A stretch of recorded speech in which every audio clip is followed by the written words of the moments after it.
All dear students, फरवरी में आपका physics का एग्ज़ाम होना है। तो फिजिक्स के सभी यूनिट से जो भी इम्पोर्टेंट डेरिवेशन है उनको हम इजीली वे में ड्राइव करेंगे और जो कि एग्ज़ाम के लिए बहुत ही ज़्यादा इम्पोर्टेंट रहेंगे। तो आज फिजिक्स की पहली यूनिट जिसका नाम है इलेक्ट्रोस्टैटिक चैप्टर है इलेक्ट्रिक फील्ड एंड चार्जेस, उससे हमने एक डेरिवेशन लिया है, उसका नाम है electric field due to an infinitely long straight charged wire. देखिए ये हमने ब्लू कलर का एक वायर लिया है और उस पर प्लस चार्ज को मेंशन किया है। This is charge, plus charge लिया है। ओके, तो ये जो चार्ज वायर है, चार्ज दिया है इसलिए चार्ज वायर बोला गया है। स्ट्रेट है इसलिए स्ट्रेट चार्ज वायर बोला गया है। इसकी लेंथ हमें जो यहाँ से यहाँ तक की जो लेंथ है, ये कितनी लेंथ है हमें नहीं पता, इसलिए हमने इसको बोला है इनफाइनाइटली लॉन्ग। ओके, होता क्या है, इलेक्ट्रिक फील्ड हमें गॉसियन थ्योरम से यानी गॉस सरफेस गॉस लॉ से हमें पता करनी है। तो उसके लिए सबसे बड़ी चीज़ है वो इनिशियल रिक्वायरमेंट, एसेंशियल रिक्वायरमेंट जो होती है वो गॉसियन सरफेस की होती है। तो पहले हमारे पास ये ब्लू कलर का वायर था, फिर हमने क्या करा, यहाँ से आर डिस्टेंस पर एक पॉइंट को कंसीडर किया। इस पॉइंट से हमने क्या करा, एक गॉसियन सरफेस जो आपके सिलेंडर टाइप का दिख रहा है ये हमने कंसीडर कर लिया, बना लिया। अब इसकी हेल्प से हम जितना भी ये वायर है ये कितने इलेक्ट्रिक फील्ड प्रोड्यूस करेगा वो हम फाइंड आउट कर लेंगे।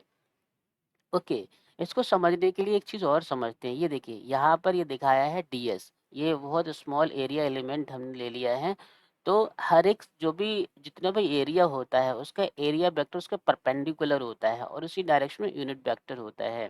तो यहाँ पर हमने ds, ये देख सकते हैं आप, ds क्या है, एरिया वेक्टर है। ओके, तो इसी बिहाफ पे हमने क्या किया, इस पूरे क्लोज सरफेस एनक्लोज सरफेस से जो भी इलेक्ट्रिक फील्ड होगा वो हमारा आंसर होगा।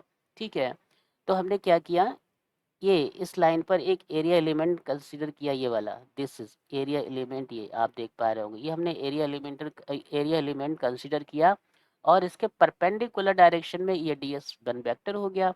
अब होता क्या है, प्लस चार्ज से इलेक्ट्रिक फील्ड ऐसे जाता है, ये दिस इज ये ऐसे जाता है। तो इसी लाइन पर हमने इलेक्ट्रिक फील्ड को मेंशन कर दिया। ओके, ये बात आपको समझ में आ गई। तो ds वेक्टर और इलेक्ट्रिक फील्ड के बीच कोई एंगल बन रहा है, नहीं बन रहा है, इसलिए हमने थीटा 0 रख दिया। ओके, इसके बाद इस लाइन पर आते हैं। देखिए यहाँ पर हमने क्या करा, इलेक्ट्रिक फील्ड की डायरेक्शन वही प्लस चार्ज ऐसे शो करेगा। ठीक है, अब यहाँ पर जो ds है इसके परपेंडिकुलर होगा, दिस ये एरिया वेक्टर हमने किया है, कंसीडर किया, तो इसके परपेंडिकुलर ds2 वेक्टर हो जाएगा एरिया वेक्टर। ये किसका वेक्टर है, ये सर्कुलर फ्लैट सरफेस है, जो ये सर्कुलर फ्लैट सरफेस है, इसका एरिया वेक्टर ds2 है। ओके, ऐसे ही सिमिलरली ये एक सर्कुलर, ये इसके सिमिलरली एक फ्लैट सर्कुलर एरिया ये है। ठीक है, आप समझ सकते हैं सर्कुलर फ्लैट सरफेस एक ये है जिसका नाम है S3। तो यहाँ से हमने देखा ds3 area vector this is और इलेक्ट्रिक फील्ड की डायरेक्शन ये। तो यहाँ पर दोनों के बीच जो एंगल बन रहा है वो 90 डिग्री एंगल का फॉर्मेशन हो रहा है। ओके, तो इलेक्ट्रिक फील्ड फाइंड आउट करने के लिए पहले फ्लक्स निकालना पड़ता है। फ्लक्स क्या कहता है, फ्लक्स ये होता है कि जो फ्लक्स जो होता है, जो भी इलेक्ट्रिक फील्ड यानी कि इलेक्ट्रिक फ्लक्स का मतलब होता है sum of all electric field lines. तो इलेक्ट्रिक फील्ड लाइंस का सम ही इलेक्ट्रिक फील्ड कहलाता है, कितने एरिया पे, जो उसका टोटल एरिया है s। तो दिस इज इलेक्ट्रिक फ्लक्स। कैसे फाइंड आउट करेंगे इसको, कोशिश करते हैं। ठीक है, देखिए पहले इसकी वजह से आते हैं। यहाँ पर हमें निकालना है फाई ई और close integral E dot D S. तो हमने पहले इसको फाइंड आउट करेंगे पी पॉइंट को। ये देखिए ये गॉस थ्योरम है, ध्यान रखिएगा, E dot D S equal to flux. Okay, तो ई दिस इज ई ये रहा और डी एस वन ये रहा। ओके, एस वन ये वाला सरफेस है पूरा, यहाँ से देखिएगा ये वाला surface S one yellow colour से और नीचे लाइन तक ये एस वन सरफेस है। ओके, तो ये एस वन हो गया प्लस डी एस टू ये वाला एस टू, ये वाला सर्कुलर फ्लैट सरफेस से हमें इलेक्ट्रिक फील्ड निकाल लिया।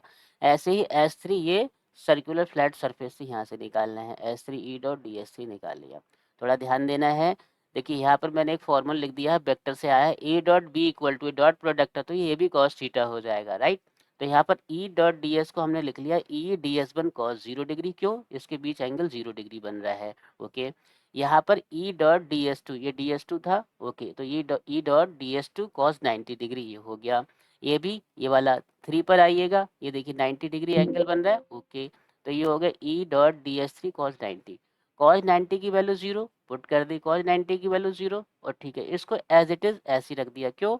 ई dot D S one cos 0 की वैल्यू 1 तो ये E dot D S one आ गया।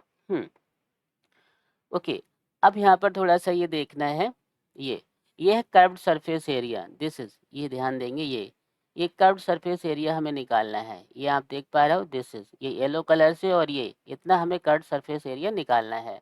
तो हम क्या करेंगे, यहाँ लिखेंगे ई इंटू ये डी एस वन क्या है, ये पूरा सरफेस एरिया, ये क्या कहलाएगा, कर्व्ड सरफेस एरिया। तो curved surface area of surface, तो ये कर्व्ड सरफेस एरिया है क्या, सिलेंडर है ना, सिलेंडर ही तो बन रहा है, ये सिलेंडर है, इसको ब्रैकेट में बंद कर दो, ये सिलेंडर है। तो यहाँ सिलेंडर का कर्व्ड सरफेस एरिया क्या होता है, 2πr/l। ओके, तो यहाँ तक आपको समझ आया होगा। ओके, इसको कंप्लीट करते हैं इस डेरिवेशन को। अब देखिए यहाँ पर फाई ई, थोड़ा सा इसमें ध्यान देना है, जो भी प्लस चार्ज है ना, इसको जो भी प्लस चार्ज है, तो जितने भी प्लस चार्ज होते हैं उसको एक नाम दिया जाता है linear charge density, linear charge density, ठीक है, लीनियर चार्ज डेंसिटी। इसको लेमडा से शो करते हैं, दिस इज लेमडा। तो लेमडा शो करते हैं, तो लेमडा कितना है कि ये जो प्लस चार्ज है, यानी कि जितना भी चार्ज है वो कितनी लेंथ पर, एल पर है। मैं फिर से बता देता हूँ, ये देखिए, ये लेंथ यहाँ से यहाँ तक एल है, तो इस लेंथ पर कितना चार्ज है, क्यू ले लिया हमने, वही हो जाएगा लीनियर चार्ज डेंसिटी, वही उसको हम क्या बोलेंगे, लीनियर चार्ज डेंसिटी। ओके, अब by Gauss law, Gauss law क्या कहता है, यहाँ लिखेंगे by Gauss law, Gauss law क्या कहता है, गॉस लॉ ये कहता है phi E equal to Q upon epsilon naught. तो यहाँ पर क्यू अपॉन एप्सिलॉन नॉट रख देंगे, ये रख दिया हमने Q upon epsilon not. Okay, ये हो गया ई इंटू 2πr/l। ओके, और क्यू की वैल्यू यहाँ से फाइंड आउट कर लीजिए, क्यू इक्वल टू आ जाएगा लेमडा इंटू एल। ठीक है, ये आ गया, तो यहाँ पुट कर देंगे Q equal to lambda L.